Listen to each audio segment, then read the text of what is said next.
Hello and welcome to the Sky Blue Times YouTube channel. Today I wanted to get my thoughts on the match against Everton. Now, similar to the Burnley game, City had lots of chances towards the end of the match through Phil Foden, through Ryan Cherki that came on and created a good couple of chances for Erling Haaland to score at the end. But also like the Burnley match, I think the first half wasn't the most convincing performance, partly to be expected coming back from the international break. Somebody like Nathan Ake giving a ball pass that leads to a shot, that's making his first full start and ends up being the full 90 minutes for Manchester City. Trying to find the right games like we saw with Savinho when he started a couple matches recently before the international break. Picking those moments on when to give those players the starts that you need to give the minutes to, amongst a schedule where you've got Villarreal coming up in the Champions League away from home, Aston Villa away from home, you've got Bournemouth at home, Liverpool at home to come up, Dortmund, I think that's at home as well in the Champions League. Then there's not easy matches to pick from when you need to give these players minutes. And in the case of Nathan Ake, who didn't get a lot of minutes on the international break with the Netherlands, you needed to give him a start. I think by the end of the match, much improved. Obviously struggled within that first half, and is a defender that, at least in the performances, is not quite as aggressive and have the burst of pace that we've seen from him pre his injury last season and in some of the early years, particularly with the treble season. But for this season, being somebody that is left-footed, that will be that backup, that somebody that can come off the bench as a central defender to add to that back line, as we've seen in some of the other games for Manchester City this season. It's an important player to make sure you have got minutes in his legs, and he is an option off the bench. He is an option in rotation. Hopefully, when it comes to the League Cup match against Swansea and some of the other matches to come, that he eventually gets up to a place where we all feel quite confident with him as an option on the pitch. You need to be able to rest Oscar Vardio like we did in this match, like we'll hopefully do in the match against Swansea. In the League Cup to come up, you need to make sure that Oscar Vardio, despite him being brilliant as a left-footed centre-back for the team and needs to start as many matches as possible, you also need to have the players that can fulfil that rotation and keep him fresh throughout the season. Really important around the team. You think Phil Foden, 5 consecutive starts. He's not done that since November of last year. Donnarumma has made 5 consecutive Premier League starts. A goalkeeper for Manchester City has not done that since November of last year. Speaks to the lack of consistency in that back line with the goalkeeper that we had last season, with Ederson in and out with injuries for most of that. Little niggles here and there and so on. So then you're in and out with Ortega, with Ederson. With Donnarumma, you've got that stability, at least from the opening few games that we have seen. So that's really good to see. Also, across the opening 11 games to start this season, Manchester City have kept 6 clean sheets. Last season, in the first 11 games, they kept 3 clean sheets. So, again, think of that. 4 of those with Donnarumma, 2 of them with James Trafford. Across all competitions, it's an encouraging start. As well as that, you see in the, as we'll get onto a little bit later in the video, expected goals against, all trending in the right direction. Compared to last season with the same fixtures, City are up 8 points. Comparing direct fixtures, so we're talking about losing to Manchester United last season at home versus winning this season. Results like Spurs at home, Brighton away, still the same results, so those are both losses. Improved in terms of the underlying numbers and goals conceded in the Spurs match, but still those are 2 losses. So when we're doing that kind of thing across fixtures from this season to last season, they're up 8 points, which would take them to one of the best totals in the Premier League this season, if not at the top. And then even when you're thinking about Erling Haaland continuing this scoring run into this game here against Everton, has scored in each of his last 11 games for club and country. There's just been 3 instances of a player scoring more than 10 goals in their first 10 or more goals in their first 8 games of a Premier League season. Erling Haaland 22-23, Erling Haaland 24-25, and Erling Haaland 25-26. I think this season is a little bit more like the treble season, the kind of consistency of performances and scoring goals virtually every single game, compared to 24-25, where he had that really hot start, yes, but there was 2 hat-tricks in there, which kind of twist it a little bit.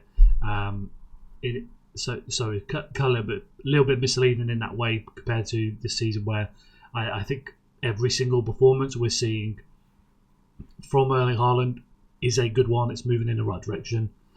Excuse me. You are seeing the development in his game, and you're seeing somebody that on the pitch is a leader, is hungry, is driving the team forward. So that is just really encouraging signs moving forward. If you just move over to this one here, this is just to have a look, rough idea of the setup. Now, first half you saw more of Nico O'Reilly moving inside. Mateus Nunes looking to support Savino where he can. Alcaraz would generally try and track Nunes if he did move out wide. Tijani Reinders, Haaland, Foden, all within the middle. Nico is the number 6. Nathan Ake, Diaz alongside that back line, obviously Nunes, but making that into a back 3 situationally. And then Jeremy Doku, Savino on either side holding that width. Ndai, credit to him, did a really good job supporting O'Brien so they could double up on Jeremy Doku, and tracking him specifically allows Everton to move into that back 5 and kind of manage those runs into the box a little bit better, having 5 against that and stopping City from overloading it too much. And the first half, I think City looked consistently to try and find Jeremy Doku 1v1 with those kind of switches out there, but once they did get the ball to him, I felt like O'Brien was always a little bit too close. Doku didn't really have much time to make something work on that. You then move over to the second half, and what we saw instead is more of Jeremy Doku moving inside, Nico O'Reilly pushing out wide, which then gave a lot of confusion to the Everton back line on what Ndai and O'Brien needed to do. As we'll get on to with the first goal, it's Nico O'Reilly that pushes out wide, and it's that moment where O'Reilly goes out wide, Doku actually darts inside, that causes the confusion between the two players of who needs to mark who, and then opens up that lane. And then also, as we'll get onto a little bit in the video, you have a little bit more involvement from the substitutes, operating a little bit deeper. But yeah, I think main thing really for Everton is that is the way that Ndai, I think, did a really good job, particularly in that first half that gave City a lot of problems. I think you've just got to be a little bit honest that as much as Diaz and Ake probably a little bit soft with those duels with Beto, on one hand, very difficult person to be able to handle. Really difficult when it comes to the long balls, and then also when you're looking at Ndai as well, you've got to give credit to somebody that is more than likely going to be moving to a top 6 club next season, or a top club within Europe, or definitely a Champions League club. He's just at that level. Grealish has got a lot of plaudits this season and is topping a lot of attacking metrics and has certainly done very well for Everton. But Ndai is somebody that I would say is actually their best player, and yeah, real handful, any sort of type of game. Playing out wide, playing more in the middle. Somebody I think will definitely get a move and gave City a lot of problems in that. Obviously, big chance to Beto, which is I think the really majority of the XG that Everton were able to create was from that Beto chance he misses inside the 6-yard box. I think that's 0.6 out of around 0.8 that Everton created in this match. So when you remove that chance, they actually didn't really create a lot in this game, and that single chance comes from Ake's poor pass that allows Ndai to intercept and drive into the box and play the ball through. So yeah, just something to bear in mind. And then Donnarumma has a nice little save to his near post, but not really something that's too troubling for him. But the main thing, and this is something that Phil Foden mentioned post match, Guardiola mentioned post match, was City playing between the lines, playing quick enough. And that's something in the first half they weren't doing it, a little bit too slow, too many touches, made it a bit easier for Everton to close plays down. And then once they were able to take less touches, to play a little bit more one touch, especially when we saw Shirky come on, Bernardo Silva when he was dropping deep, kind of having those kind of rondos in the middle of the pitch where you're playing a lot more one touch, bounce passes and so on. City were easily kind of bypassing through Everton by the time we got to that second half. So that was kind of the main kind of difference, I think, just in the approach of the players. And as I mentioned at the start of the video, to bear in mind, like, this is the first game after the international break. It's not always going to be easy for these kind of games for players to get back into the rhythm and so on. But certainly when we are looking ahead at some of the other fixtures, this was a great game to get a win and go away to Villarreal, away to Aston Villa with that momentum of a win against Everton at home. So we just move over to this one here. This is final third entries. Just to kind of highlight with Everton, that's the way they were accessing. Obviously, you've got a couple carries into the box, into the final third. My bad. But most of those are those long passes over the top that Everton were looking to play into the likes of Beto up against Ruben Diaz, up against Nathan Ake. You look on the other side, so they've got 27 compared to the 73 of Manchester City, 51 by pass, 22 by carry for City. You see a lot of City trying to find Jeremy Doku isolated out here, as you can see. These passes over there, as well as them trying the switches to Jeremy Doku from the other sides. Lovely switch from Riders in the game to Savinho that doesn't end up with a chance, with a goal. But yeah, they were definitely looking for Jeremy Doku on that side, but they're just going to get it to him in a time where O'Brien was further enough away that Jeremy Doku really had some proper space to attack. So then, yeah, when you're talking about them playing more quickly between the lines, the use of O'Reilly out wide, and looking to play more through the middle, that was definitely having a much more success once we got to that second half. Just to go through the goal, Phil mentioned about dropping between the lines and then playing more quickly. In this one, he drops here. Nico's in front of the two centre-backs. You've got Nunes pushed up here. It's the moment that Phil actually drops here that is when Jeremy Doku moves inside. So Phil drops, receives from Nico, immediately turns. O'Reilly's then making that overlapping run out wide. Doku, who darted inside the second that Phil did drop, meant that O'Brien is with him. You've got this space that's now open up for the passing behind. And then Ndai swapped between having to track Jeremy Doku to then now to track Nico O'Reilly. So just that kind of switchover period gives question marks in players' minds. Who do I need to track and so on. You also notice Erling Haaland over on this side. So he's beginning to make his run into the box, which will be a bit important in this one. So as you can see here, makes his initial run into the box. Obviously Nico O'Reilly's catching up to that ball, ready to play that cross. This is the moment though that Erling Haaland decides to put the brakes on and shift inside. Really important. And if you go through all of his goals this season, there's always something, small detail that's impressive from Erling Haaland that's managed to get him separation inside the box.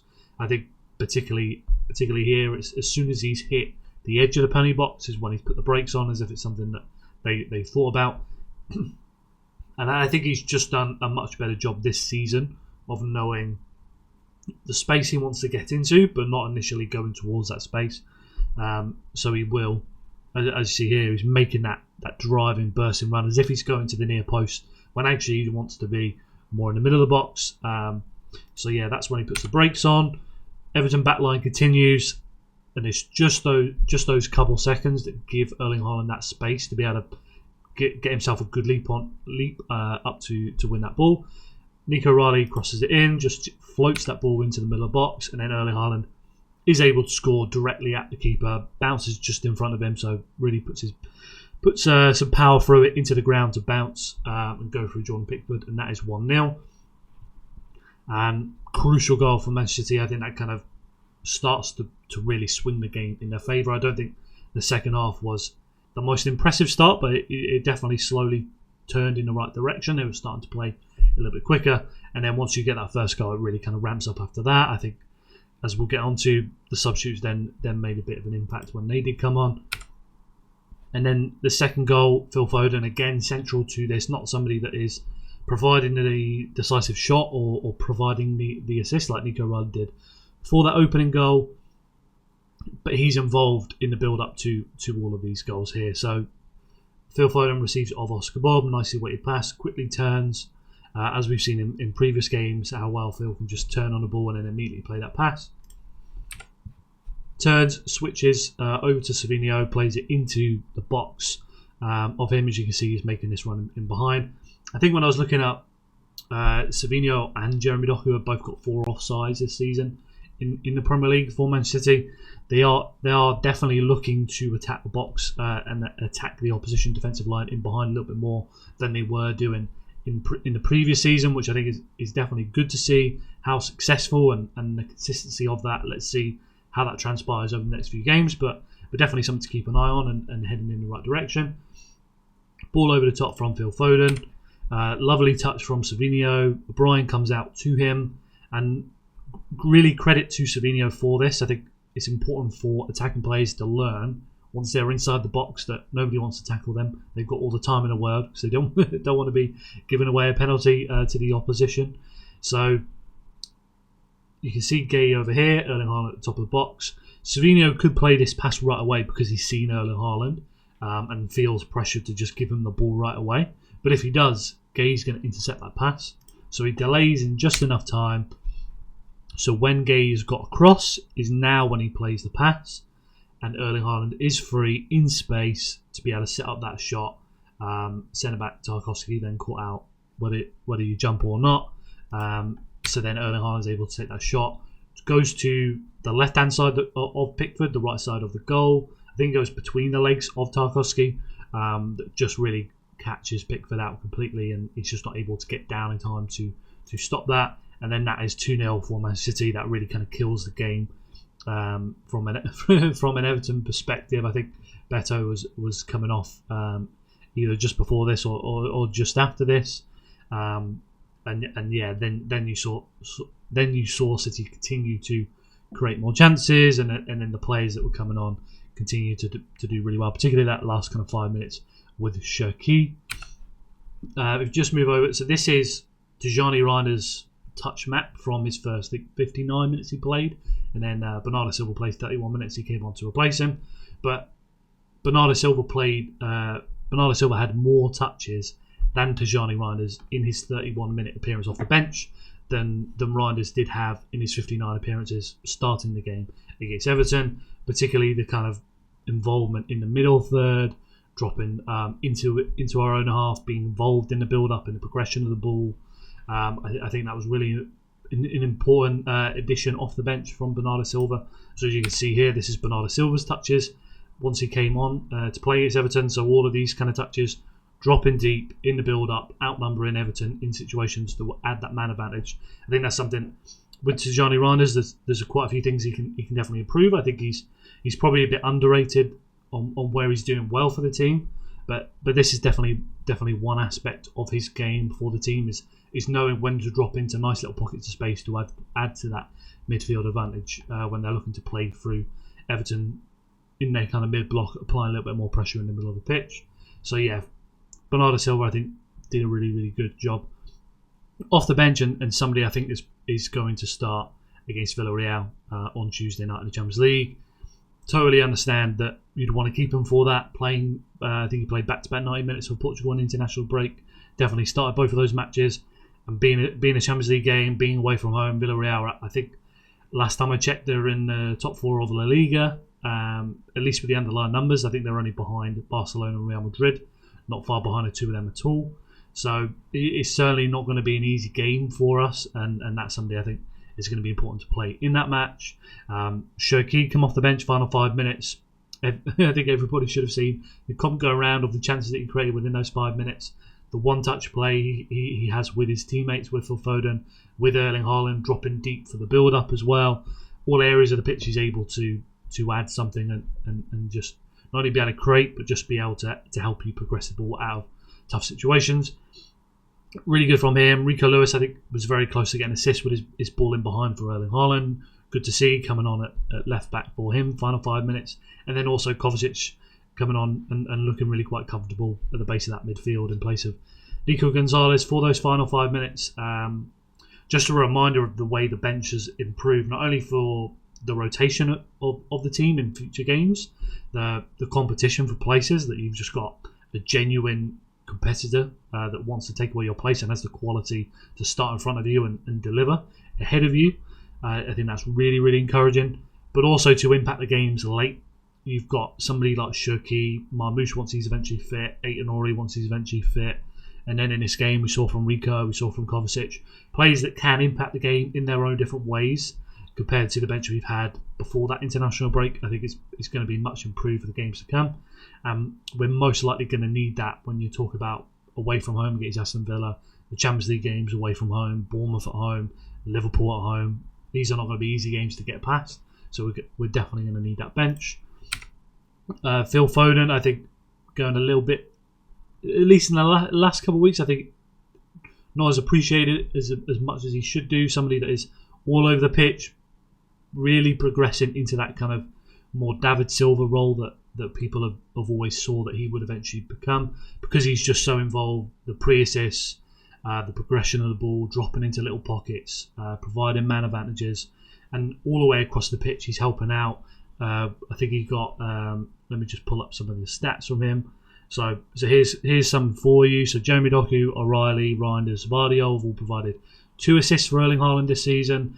Only one player has provided more than 1 pre-assist for Erling Haaland, and that's Phil Foden with 4. So he is really involved in the pass before the pass, particularly for providing chances for Erling Haaland this season. He made the most shot-creating actions in this game with 5, the most goal-creating actions 2, 3 through balls completed, 7 long passes completed, 4 passes into the penalty area, 2 tackles, 1. He really is just contributing across all phases of the game, all areas of the pitch, and then also as he mentioned with his post-match interview, he's trying to contribute more to Erling Haaland. He hasn't got I think he's only got 1 assist for Erling Haaland with the Napoli, the chip ball over the top, but he's definitely created chances, as we saw in this match, long passing behind after receiving from Cherki that Erling Haaland doesn't convert. And yeah, as he mentioned post-match, it seems to be that when Phil's creating a chance for Erling Haaland, he's not putting them away, but he definitely is, and he could have 3-4 assists already for Erling Haaland alone.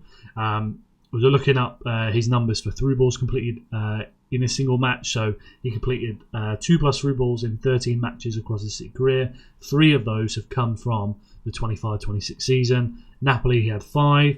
Everton, he's had 3, the match we're talking about today.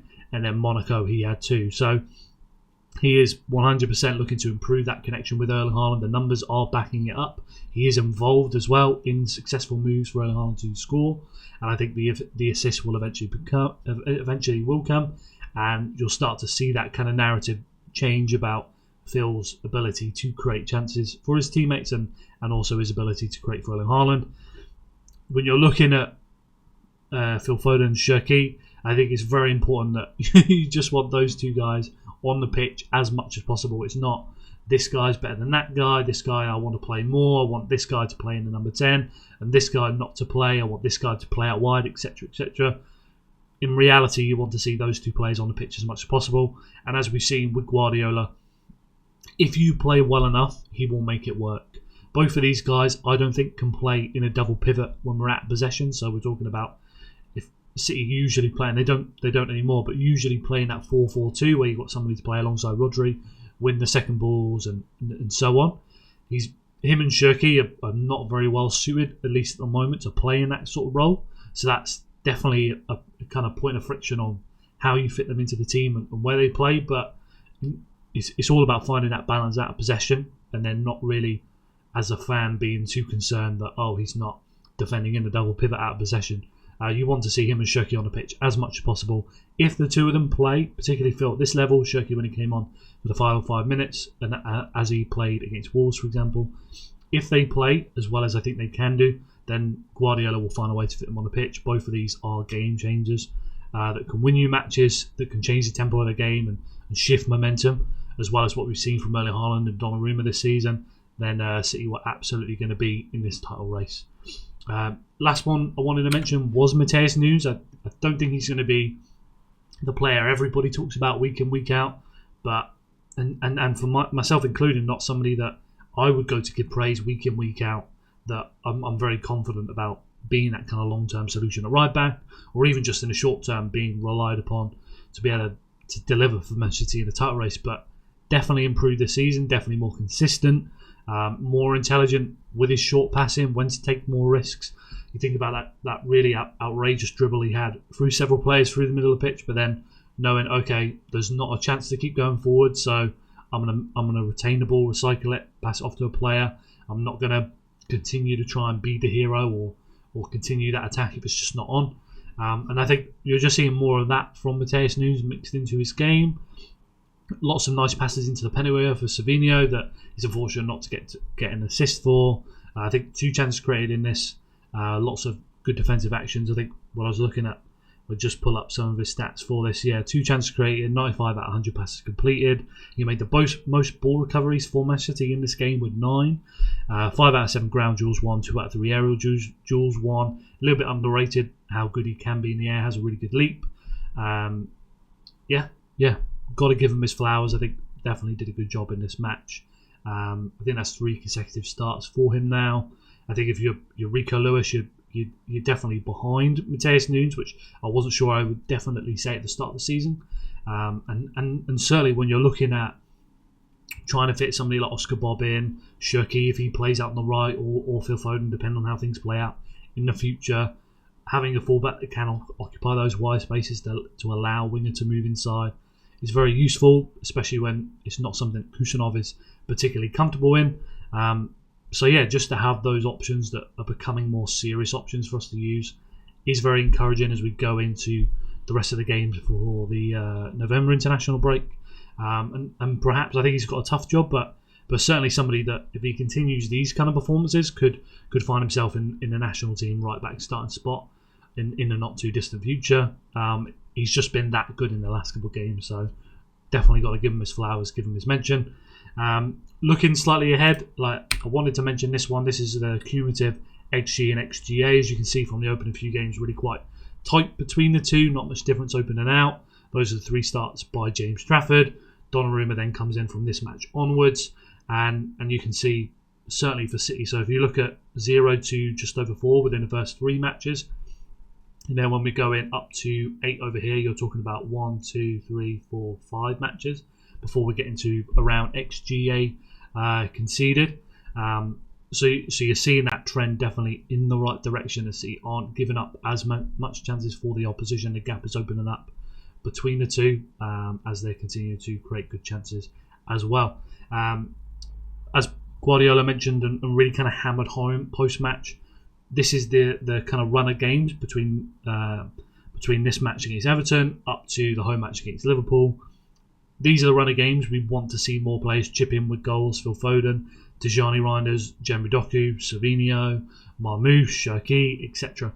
All of these players should be looking to be on 2 goals by the time we get to that next international break. We need to see more players chipping in with goals. Erling Haaland gets so many chances that I think it's a little bit overboard to kind of make yourself to kind of go too heavy into that with Erling Haaland, because if he's having this many chances per game, he's going to put them away. He's going to score a lot of goals. But the same respect, I think there's been good chances for the other players in the team. They do need to start putting them away, and we do need to start seeing multiple goal scorers further down, apart from Erling Haaland, apart from Phil Foden, who has 2 at the moment across all competitions. Villarreal, as I mentioned earlier in the video, will not be an easy match. Will be tough, as we saw against Monaco. You can play well for large spells of the game. The opposition team still have the quality to be able to hurt you. You have to take your chances. You have to put the game away early on when those chances do come, and you can't really leave yourself, as much as I may disagree with the penalty shout against Monaco, you can't leave yourself in a position where you're vulnerable to those penalties to end up dropping points. But yeah, that's pretty much it. That's all my kind of thoughts on the game. Please let me know down below something that you think I've missed out and should have mentioned. I'll jump in the comment section where you can have that discussion and so on. Probably should have mentioned, I think, just to remember when people are looking at City about playing through teams that do press them and Donnarumma and so on, just to kind of mention with Everton, this is not a game where you look for that, because Everton just weren't looking to press man-to-man to be high up the pitch. So you've got to judge that, and that's something I've mentioned in previous videos to keep an eye on for the coming games. So game against Villa, definitely the Bournemouth and Liverpool games, that's where I have a better idea of how the teams deal with those sort of games. But yeah, apart from that, please make sure you like the video, help support the channel, make sure you subscribe so you don't miss out on the next video, and we'll be back with plenty more content this week.